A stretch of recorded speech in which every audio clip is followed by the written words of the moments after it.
Mga kandidata ng Miss Teen Camarines Norte humarap sa isang media conference.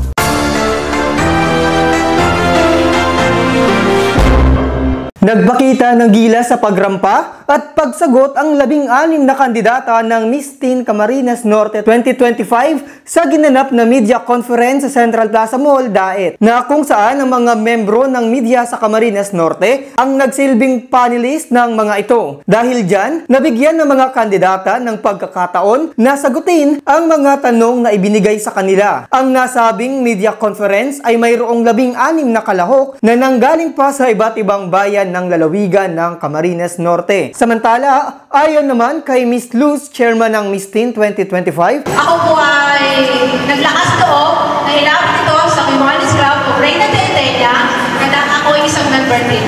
At tinanggap po ito ng Kiwanis Club o Reyna de Atena.